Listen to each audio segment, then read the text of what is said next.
جب بابل شہر میں نمرود کی جھوٹی خدائی کا ناقوس بج رہا تھا اور شہر کے ہر دروازے پر اس کے ہم شکل بت رکھے گئے تھے، اور جو شہر میں داخل ہوتا اس کے لیے لازم تھا کہ اس بت کو سجدہ کرے، اور اگر وہ سجدہ کر کے نہیں گزرتا تھا تو اس نے سسٹم ایسا رکھا تھا کہ گھنٹیاں بجنے لگ جاتی، اس لیے چاروں ناچار ہر شخص کو اس کے بت کے آگے سجدہ ریز ہونا پڑتا تھا۔ اس ماحول میں جب کہ کفر ہر سمت پھیلا ہوا تھا، ظلمتیں ڈیرا جمائے ہوئے تھی، شب دہجور ہر سمت پنجے گاڑے ہوئے تھی، اور اس کی جھوٹی خدائی کی فسونکاری لوگوں کو جکڑے ہوئے تھی، تو اس زمانے میں ایک شخص پیدا ہوا جس کو حضرت ابراہیم کے نام سے دنیا جانتی۔ آپ نے نہ صرف نمرود کی جھوٹی خدائی کا انکار کیا، بلکہ انہوں نے جو جھوٹے خدا بنا رکھے تھے ان سب کا انکار کر کے پوری عظیمت اور پوری جرأت کے ساتھ کھڑے ہو کر کے دنیا کے سامنے توحید پرستوں کی جو تصویر پیش کی ہے وہ انوکھی بھی ہے، البیلی بھی ہے، جرأت افزا بھی ہے، اور باطن کو جلا دینے والی بھی۔ آئیے سورہ الانبیاء اٹھا کر کے دیکھتے ہیں۔ اللہ کا نبی جس ماحول میں آنکھ کھولتا ہے اور پھر جوانی کی دہلیز پہ قدم رکھتا ہے، ایک جھوٹے خدا کی خدائی کا ڈنکا بج رہا ہے، اور لوگ اس کے سامنے اپنی پیشانیاں بھی جھکاتے ہیں اور اپنے سر بھی جھکاتے ہیں۔ حضرت ابراہیم جب بلوغت کی عمر کو پہنچتے ہیں، وَلَقَدْ آتَيْنَا إِبْرَاهِيمَ رُشْدَهُ مِنْ قَبْلُ، اللہ ارشاد فرماتا ہے، اور یقیناً ہم نے مرحمت فرمائی تھی ابراہیم کو ان کی دانائی، اس سے پہلے وَكُنَّا بِهِ عَالِمِينَ، اور ہم ان کو خوب جانتے تھے۔ اِذْ قَالَ لِأَبِيهِ وَقَوْمِهِ مَا هَٰذِهِ التَّمَاثِيلُ الَّتِي أَنْتُمْ لَهَا عَاكِفُونَ، جب انہوں نے اپنے چچا اور اپنی قوم سے کہا کہ یہ کیا مورتیاں ہیں جن پر تم پوجا پاٹ کرنے کے لیے جمے بیٹھے ہو۔ وہ بت تھے جن کے ارد گرد وہ بیٹھے رہتے تھے اور ان کی پوجا پاٹ کرتے تھے۔ قالوا وجدنا آباءنا لها عابدین، تو انہوں نے جو دلیل دی وہ یہ تھی کہ ہم نے اپنے آباء و اجداد کو ایسے کرتے ہوئے دیکھا ہے۔ قال لقد کنتم انتم وآباؤکم فی ضلال مبین، حضرت ابراہیم علیہ السلام بولے بے شک تم اور تمہارے آباء و اجداد سارے گمراہی میں ہو۔ قالوا اجئتنا بالحق ام انت من اللاعبین، کہنے لگے آپ کوئی ہمارے پاس سچی بات لے کر آئے ہیں یا یوں ہی ہم سے دل لگی کر رہے ہیں۔ قال بل ربکم رب السماوات والارض، حضرت ابراہیم علیہ السلام نے کہا کہ یہ تمہارے معبود نہیں ہیں، تمہارا معبود وہ ہے جو زمین و آسمان کا رب ہے، الذی فطرہن، جس نے ان کو پیدا کیا ہے، وَأَنَا عَلَىٰ ذَلِكُم مِّنَ الشَّاهِدِينَ، اور میں اس صداقت پر گواہی دینے والوں میں سے ہوں۔ وَتَاللَّهِ لَأَكِيدَنَّ أَصْنَامَكُمْ بَعْدَ أَن تُوَلُّوا مُدْبِرِينَ، وہ ایک میلہ منعقد کیا کرتے تھے شہر سے باہر اور کچھ دن وہاں گزار کر کے آتے۔ عادت ان کی یہ تھی کہ جب وہ میلے پہ جاتے تو پہلے بتوں کے استہانوں میں حاضر ہوتے اور وہاں ان کے سامنے جا کر کے اقسام کی مختلف رنگوں کی مٹھائیاں رکھتے، اور پھر وہاں سے وہ میلے میں جاتے۔ جب واپس پلٹتے تو سب سے پہلے وہ اپنے بت قدوں میں آتے اور اپنے بتوں کو سلام کرنے کے بعد پھر اپنے گھروں کو پلٹتے۔ ہمیں جو طریقہ دیا گیا ہے، میرے اور آپ کے آقا و مولا جب بھی کبھی سفر پہ تشریف لے جاتے تو حضور سب سے آخری منزل مسجد کو رکھتے تھے۔ مسجد سے نوافل پڑھنے کے بعد حضور سفر پر روانہ ہوتے، اور جب واپس حضور تشریف لاتے تو سب سے پہلے مسجد میں جلوہ فراز ہوتے۔ تو ان کا انداز اپنے بتوں کے لیے یہ تھا، اور اہل ایمان کا اپنے رب کے حضور شکرانے اور نذرانے اور محبتوں کے اظہار کا طریقہ یہ متعین اور مقرر کیا گیا ہے۔ خیر، انہوں نے حضرت ابراہیم کو بھی دعوت دی کہ آپ چلیں اور ہمارے ساتھ میلے میں شریک ہوں۔ حضرت ابراہیم علیہ السلام نے کہا کہ میں تمہارے اس میلے میں کیسے شریک ہو سکتا ہوں جہاں بت پرستی ہوگی، میں تو تمہارے عمل اور رویے سے پہلے ہی بیزار ہوں۔ تو خیر وہ اپنے بتوں کے سامنے طرح طرح کی مٹھائیاں رکھ کر کے میلے پہ چلے گئے۔ انہیں سان گمان بھی نہیں تھا جو کچھ ہوا ان کے آنے کے بعد۔ حضرت ابراہیم علیہ السلام نے اس موقع کو غنیمت جانا اور ہاتھ میں کلہاڑا پکڑا۔ یہ سورہ الانبیاء ہے۔ سورہ الصافات اٹھائیں، اللہ تعالیٰ جل شانہ نے وہاں سورہ الصافات کے اندر حضرت ابراہیم علیہ السلام کے اس ارادے کی تکمیل کو جو انہوں نے یہاں کیا تھا کہ میں ایک دن تمہارے بتوں سے نپٹ لوں گا، تو آپ ان کے بت خانے کے اندر کلہاڑا لے کر کے تشریف لائے۔ فراغ الی آلہتہم، ان کے بتوں کے پاس حضرت ابراہیم آئے۔ فقال الا تاکلون، ان کے سامنے انواع و اقسام کے کھانے پڑے تھے۔ حضرت ابراہیم علیہ السلام نے کہا کھاتے نہیں ہو؟ ان کی بے بسی کو ظاہر کرنے کے لیے یہ کہا کھاتے کیوں نہیں ہو؟ اب وہ بیچارے کیا جواب دیتے؟ پتھر اور مٹی کے بنے ہوئے مادوؤں کی منہ میں کون سی زبان تھی کہ جو ما فی الضمیر کا اظہار کر پاتے؟ تو حضرت ابراہیم علیہ السلام نے ان کی مسلسل خاموشی کے بعد فرمایا ما لکم لا تنطقون، بولتے کیوں نہیں ہو؟ فراغ علیہم ضربا بالیمین، یہ اللہ کے پیغمبر کا جلال ہے، آپ نے دائیں ہاتھ میں کلہاڑا پکڑ کے ان کے ٹکڑے ٹکڑے کر کے رکھ دیے۔ کسی کا کان کاٹ دیا، کسی کا سر کاٹ دیا، کسی کی ٹانگیں توڑ دیں، اور کسی کے بدن کے حصے بکھرے کر دیے، کسی کا ویسے ہی کچھ نہ چھوڑا، اس کے بالکل ٹکڑے کر دیے، بجری بنا کے رکھ دیے۔ لیکن ان کا جو بڑا بت تھا اس استحان کے اندر، اس کو کچھ نہ کہا اور کلہاڑا اس کے کندھے پہ رکھ دیا۔ اب قرآن مجید میں یہاں سورہ انبیاء میں جو اس واقعہ کو بیان کیا ہے وہاں انداز دیکھیے۔ آپ نے فرمایا وَتَاللَّهِ لَأَكِيدَنَّ أَصْنَامَكُمْ بَعْدَ أَن تُوَلُّوا مُدْبِرِينَ، جب تم پلٹ کے پیٹھ پھیرتے ہوئے آؤ گے تو میں تمہارے بتوں کے ساتھ جو ہے کوئی سلوک کروں گا، ان کا بندوبست کر لوں گا۔ فَجَعَلَهُمْ جُزَازًا، تو پس آپ نے ان کو ریزہ ریزہ کر ڈالا۔ إِلَّا كَبِيرًا لَهُمْ، لیکن جو ان کا بڑا بت تھا حضرت ابراہیم علیہ السلام نے اس کو کچھ نہیں کہا۔ یہ نہیں کہ اس پر غصہ نہیں تھا، بلکہ ایک حکمت تھی، اس قوم کو رسوا کرنا تھا اور اس قوم کو لاجواب کرنا تھا، ان کے سامنے ان بتوں کی حیثیت رکھنی تھی۔ تو حضرت ابراہیم علیہ السلام نے بڑے بت کو کچھ نہیں کہا۔ لعلہم الیہ یرجعون، تاکہ وہ لوگ اس افتاد کے بارے میں اس کی طرف رجوع کریں۔ اب قوم جب واپس آئی تو معمول ان کا یہی تھا کہ وہ پہلے بت خانے میں آیا کرتے تھے۔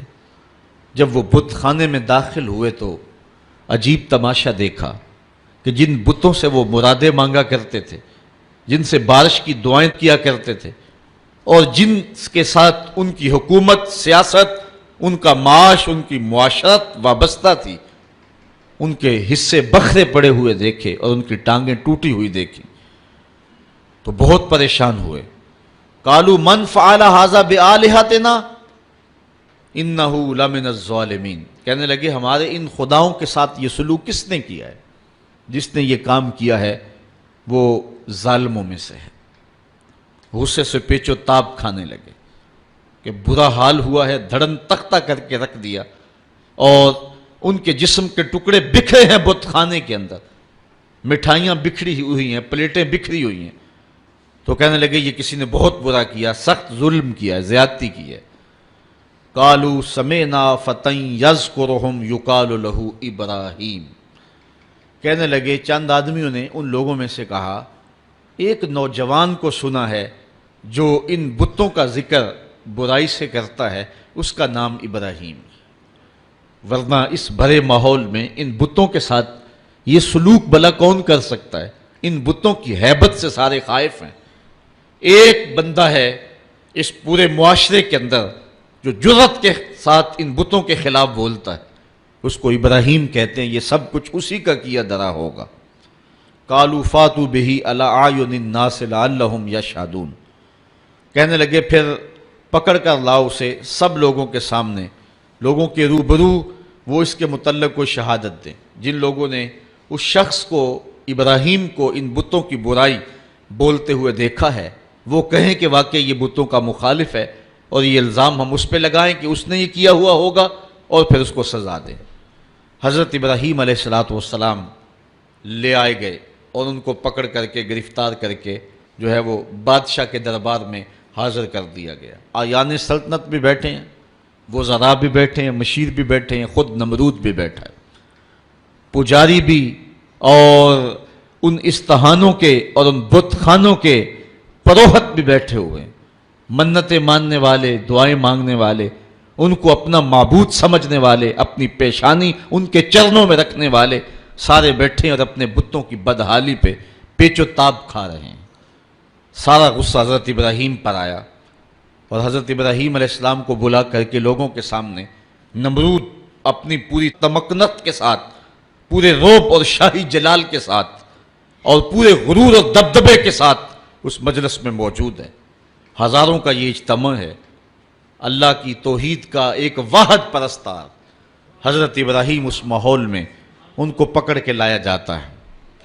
قالوا اانت فعلت ھذا بآلہتنا یا ابراہیم، ایک دم چھٹ پڑے، بولے اے ابراہیم، ہمارے ان بتوں کے ساتھ، ہمارے ان خداؤں کے ساتھ یہ سلوک تم نے کیا؟ پھر حضرت ابراہیم نے کیا جواب دیا؟ قال بل فعلہ کبیرہم ھذا، ان کے بڑے نے کیا ہوگا. اسلحہ تو اس سے برآمد ہو رہا ہے نا، یہ آپس میں لڑ پڑے ہوں گے، یہ کہہ رہا ہوگا کہ تم چھوٹے میری خدائی میں کیوں شریک ہو، تو اس بڑے نے کیا ہوگا. پھر آگے فرمایا فَاسْأَلُوهُمْ إِنْ كَانُوا يَنْتِقُونَ، اچھا یہ نہیں بتاتا تو جن کے ساتھ یہ قیامت ٹوٹی ان سے پوچھ لو کہ تمہارے ساتھ یہ قیامت کس نے توڑی. یہ اپنے دکھ کی بپتا خود سنائیں نا، اپنی داستان سرائی خود کریں. ان کے ساتھ یہ قیامت کس نے توڑی، کس نے ظلم کیا ان کے ساتھ؟ پہلے تو کلہاڑا جس سے برآمد ہو رہا ہے، ان کا جو بڑا ہے اس نے کیا ہوگا. حالات قرینہ حالیہ جو ہے وہ یہ بتا رہا ہے کہ سارے بت جو ہیں وہ قتل کر دیے گئے، بڑے کے پاس جو ہے وہ اسلحہ ہے اور وہ بچ گیا، اس کو خراش تک نہیں آئی.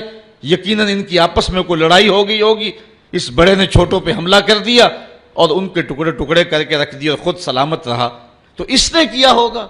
اچھا اگر اس نے نہیں کیا ہے تو یہ نہیں بتا رہا، تو چلو جن کے ساتھ یہ قیامت ٹوٹی ہے ان بیچاروں سے پوچھ لو تمہاری ٹانگیں کس نے کاٹ دی، تمہارے سر کس نے توڑ دیے، تمہارے کان کس نے کاٹ دیے، تمہاری ناک کس نے توڑ دی.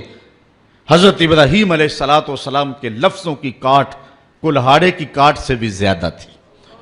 اللہ اکبر، اللہ کا نبی بول رہا ہے اور نمرود کا دربار ہے، سارے مخالف ہیں، بتوں کے ماننے والے اور ان کو اپنا معبود برحق سمجھنے والے.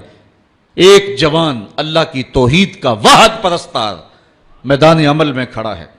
حضرت ابراہیم علیہ السلام نے ذرا لفظوں کی کاٹ دیکھیے اور حضرت ابراہیم کا لہجہ دیکھیے. قالا بل فعلہ کبیرہم ھذا، ان کے اس بڑے نے کیا ہوگا. فاسألوہم، اب کوئی وقفہ دیے بغیر، فا تاکیبیہ ہے اور ثم اور فا میں فرق یہ ہے کہ جب ثم بولا جاتا ہے تو اس میں تاکیب فی الفور نہیں ہوتی، اور جب فا عربی میں بولا جاتا ہے تو اس میں تاکیب فی الفور ہوتی ہے. یعنی ان کو وقفہ دیے بغیر ایک حملے کے اوپر دوسرا حملہ کیا. فاسألوہم، ان سے پوچھ لو. اور پھر بتوں کی بے بسی کو بھی ساتھ بیان کر کے فوراً کہا ان کانوا ینطقون، اگر یہ بولتے ہیں تو اپنی دکھ کی کہانی بیان کریں، اپنے درد اور اپنے دکھڑے کو بیان کریں کہ یہ قیامت ان پر کس نے توڑی ہے. فرجعوا الی انفسہم، پھر وہ اپنے اندر پلٹے. ضمیر تو ہوتا ہے، اندر سے آواز تو آتی ہے، پھر وہ اپنے ضمیر کی طرف پلٹے. فقالوا انکم انتم الظالمون، اور پھر بولے بے شک تم خود ہی ظالم ہو. ان سے توقعات وابستہ کیے ہوئے ہو جو اپنے وجود کی سلامتی اور اپنے وجود کی بقا کی ضمانت بھی نہیں دے سکتے، اور پھر ان کے اوپر حملہ آور ہو تو دفاع بھی نہیں کر سکتے. دفاع تو دور کی بات ہے، اپنے دکھ کی کہانی بھی نہیں سنا سکتے. ان پر ظلم کس نے کیا اس بپتا کو بھی نہیں کہہ سکتے. تو جو اتنے مجبور اور اتنے بے بس ہیں تو وہ تمہیں کیا دے گی. ایک دم وہ اپنے اندر پلٹے، ضمیر اندر سے گھنٹیاں بجانے لگا. ابراہیم کھڑے ہیں اور اللہ کی توحید کا پیغام دے رہے ہیں. وہ اپنے اندر جھکے اور کہا کہ تم خود ہی ظالم ہو. ثم نکسوا علی رؤوسہم، پھر وہ اوندے ہو کر پلٹ گئے. اندر کی ظلمت، اندھیرا اور ان بتوں کا وہ پیار جو ان کے اندر رچا بسا تھا، پھر وہ دوبارہ پلٹے اور حضرت ابراہیم سے مخاطب ہو کے کہا لَقَدْ عَلِمْتَ مَا هَؤُلَاءِ يَنْطِقُونَ. لجاجت تھی لہجے میں، بانکپن نہیں تھا، چونکہ جھوٹ کے لہجے کے اندر جو ہے وہ کڑک نہیں ہوتی، کھنک نہیں ہوتی، اس لیے لجاجت کے لہجے میں بولے ابراہیم تو جانتا ہے یہ بیچارے بولتے نہیں. بس ان کے یہ کہنے کی دیر تھی کہ اللہ کا نبی اٹھ کے کھڑا ہو گیا. اب سنو حضرت ابراہیم علیہ السلام کے لہجے کا بانکپن دیکھیے. قرآن مجید میں توحید کے عنوان سے حضرت ابراہیم کی تقریر کے یہ لفظ جو ہیں، ذرا ان لفظوں کی کاٹ دیکھیے اور الفاظ کی اٹھان دیکھیے، ابراہیم علیہ السلام کے لہجے کا حسن دیکھیے اور پھر قرآن کا معجزہ دیکھیے. میرے پاس وہ لہجہ نہیں ہے کہ ان لفظوں کو اس انداز سے پڑھ سکوں کہ وحی کے پڑھنے کا جو طریقہ اور سلیقہ اہل زبان رکھتے ہیں، لیکن میرے ٹوٹے ہوئے لہجے کے اندر بھی آپ ان لفظوں کا حسن ملاحظہ کر سکیں گے کہ کس قدر اللہ کے نبی حضرت ابراہیم علیہ السلام کھڑے ہو کر کے اللہ کی توحید پر گفتگو کر رہے ہیں، اور یہ موقع حضرت ابراہیم تلاش کر رہے تھے، اور یہ سارا جو کچھ کیا تھا اس موقع کو پیدا کرنے کے لیے حضرت ابراہیم نے کیا تھا. اب حال یہ ہے کہ نمرود بھی بیٹھا ہے، اس کے آیان سلطنت بھی بیٹھے ہیں، وزراء مشیر بھی بیٹھے ہیں، حکمران طبقہ بھی بیٹھا ہے، عوام بھی بیٹھے ہیں، پروہت بھی بیٹھے ہیں، پجاری بھی بیٹھے ہیں، سارے بیٹھے ہوئے ہیں.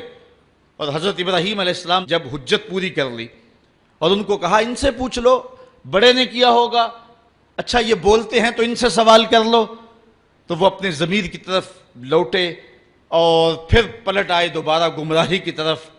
لہجے میں جو ہے وہ توتلا پن تھا، رک رک کے کہہ رہے تھے، لجاجت تھی، ٹپک رہی تھی لہجے کے اندر، بے بسی تھی. حکمران ہونے کے باوجود اتنا طبقہ ایک تنہا شخص سے مخاطب نہیں ہو رہا اور آنکھیں ملانے کے قابل نہیں ہے، جھکی نظریں ہیں، زبان بل کھا رہی ہے، لجاجت ہے، پیشانی اور بدن پہ پسینہ چھوٹا ہوا ہے، اور کفر کے یہ سرغنے لجاجت برے لہجے میں کہتے ہیں لَقَدْ عَلِمْتَ مَا هَؤُلَاءِ يَنْطِقُونَ. ابراہیم تو جانتا ہے یہ بیچارے بولتے تو نہیں، ان سے کیا پوچھیں، یہ تو بولتے نہیں ہیں. بس یہ کہنے کی دیر تھی، اللہ کا نبی کھڑا ہوا. اب سنو حضرت ابراہیم کا لہجہ. قَالَ أَفَتَعْبُدُونَ مِن دُونِ اللَّهِ مَا لَا يَنْفَعُكُمْ شَيْئًا وَلَا يَضُرُّكُمْ أُفٍّ لَكُمْ وَلِمَا تَعْبُدُونَ مِن دُونِ اللَّهِ أَفَلَا تَعْقِلُونَ. حضرت ابراہیم علیہ السلام نے فرمایا ان کو پوچھتے ہو اللہ کے علاوہ جو نہ نفع دے سکے نہ نقصان پہنچا سکے. اب ایک اور دیکھیے وار کلہاڑے کا، اُفٍّ لَكُمْ. ذرا دیکھیے کیسی کاٹ ہے، بیٹھے ہیں شاہب، وقت بھی سامنے بیٹھا ہوا ہے، اللہ کا نبی بول رہا ہے، ابراہیم علیہ السلام کے لہجے کے اندر جلال ہے، اور پورے رعب کے ساتھ اللہ کا نبی اللہ کی توحید کا پیغام دے رہا ہے. اُفٍّ لَكُمْ، افسوس ہے تمہارے جینے پہ، اُفٍّ لَكُمْ وَلِمَا تَعْبُدُونَ مِن دُونِ اللَّهِ، اور افسوس ہے تمہارے ان خداؤں پہ جن کو تم اللہ کے علاوہ پوچھتے ہو. افلا تاقلون، تمہاری کھوپڑی میں دماغ نہیں ہے، ان کو پوچھ رہے ہو جو اپنے دکھ کی کہانی بھی نہیں سنا سکتے.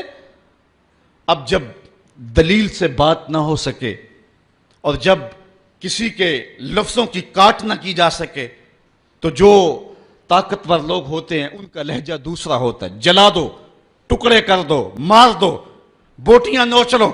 انہوں نے کہا قالو حرقوہ وانصروا آلہتکم ان کنتم فاعلین.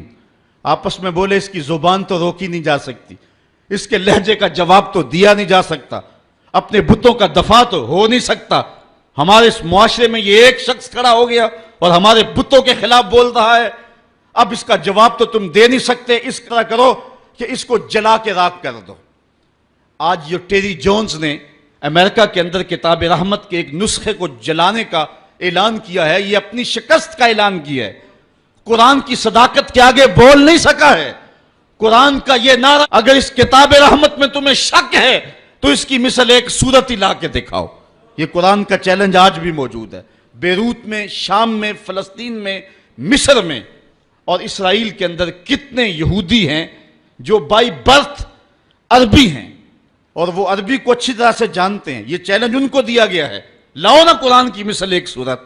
لیکن جب دلیل کی زبان بند ہو جائے اور انسان دلیل سے بات نہ کر سکے تو پھر اوچھے ہاتھ کنڈوں پہ اتر آتا ہے، پھر گالی اور گولی اس کا لہجہ ہوتا ہے، پھر وہ کہتا ہے جلا دو، ٹکڑے کر دو.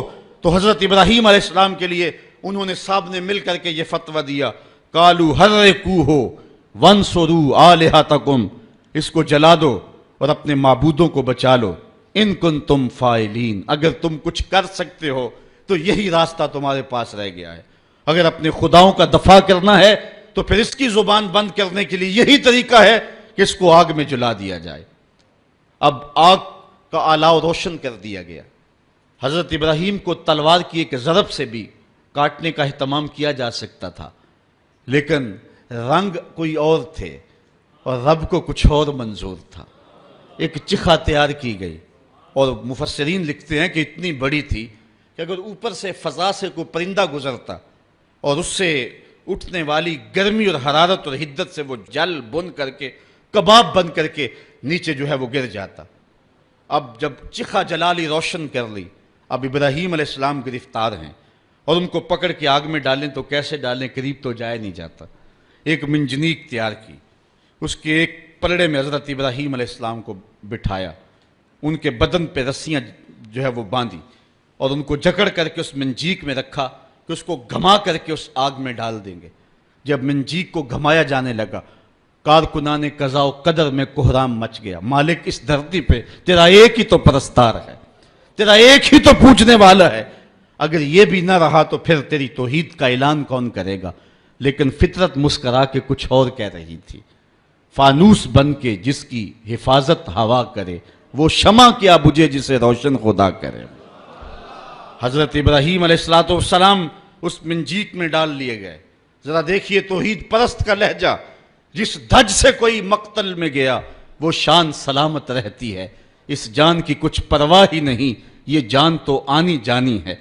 ابراہیم علیہ السلام کے بارے میں ان کا خیال تھا کہ جب جلتی ہوئی آگ کے بھڑکتے ہوئے شعلے دیکھیں گے تو اپنے موقف سے رجوع کر لیں گے، لیکن جن کے اندر چراغ توحید روشن ہو بھلا وہ ان بھڑکتے ہوئے شعلوں کو خاطر میں کیسے لاتے ہیں.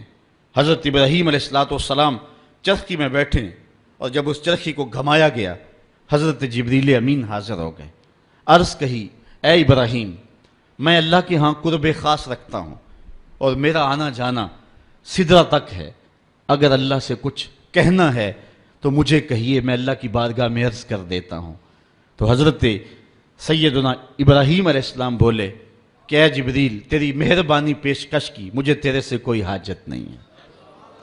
جبریل نے عرض کی کہ اچھا چلو اپنے رب سے خود ہی عرض کر لیجئے، اس مشکل اور آڑے وقت میں آپ کی حفاظت کی جائے. آپ کی حفاظت اس قاض کی حفاظت ہے، آپ کا بچ جانا دین اسلام کا بچ جانا ہے، اس لیے آپ خود عرض کر لیجئے. حضرت ابراہیم بولے، اے جبریل امین، مجھے یہ بتاؤ، کافروں کے دل میں یہ بات کس نے ڈالی کہ میرے لیے آگ کے یہ الاؤ روشن کیے جائیں؟ کہا رب جلیل نے. کہا اگر جلیل کی یہ مرضی ہے تو پھر خلیل کی بھی یہی مرضی. جے سونا میرے دکھ وچ راضی تے میں سکھ نو چلے ڈاواں، اگر اس کی رضا ہے کہ میں جلوں تو میں 100 بار جلنے کے لیے تیار ہوں. اچھا، انہوں نے اس منجنیق کو گھما کر کے حضرت ابراہیم علیہ السلام کو آگ میں ڈالا. حوروں کی چیخیں نکل رہی تھی، عرش مولا تھرا رہا تھا.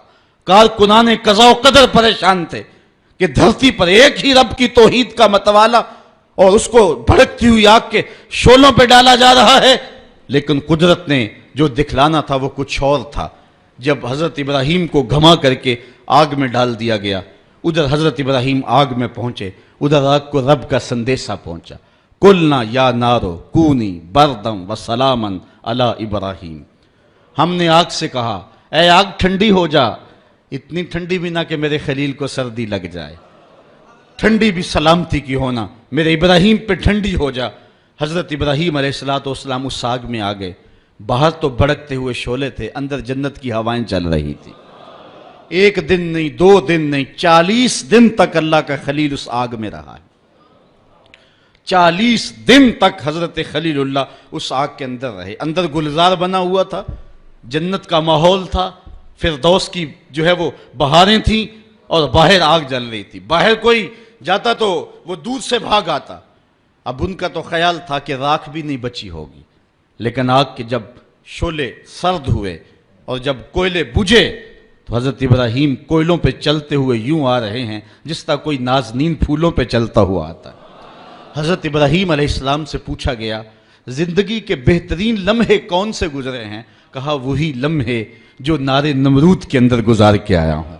وصل کی وہ لذتیں اور وہ گھڑیاں اور وہ ساعتیں، وہ خوش نصیب گھڑیاں میں نے جو پائی ہیں، دل ڈھونڈتا ہے وہی فرصت کے رات دن بیٹھے رہیں تصور جانا کیے ہوئے. وہ خاص گھڑیاں تھی، وہ خاص لمحے تھی. اب اقبال کا لہجہ یہاں دیکھیے. پختہ ہوتی ہے مصلحت اندیش و عقل، عشق مصلحت اندیش ہو تو ہے کام ابھی. بے خطر کود پڑا آتش نمرود میں عشق، عقل ہے محو تماشائے لبے بان.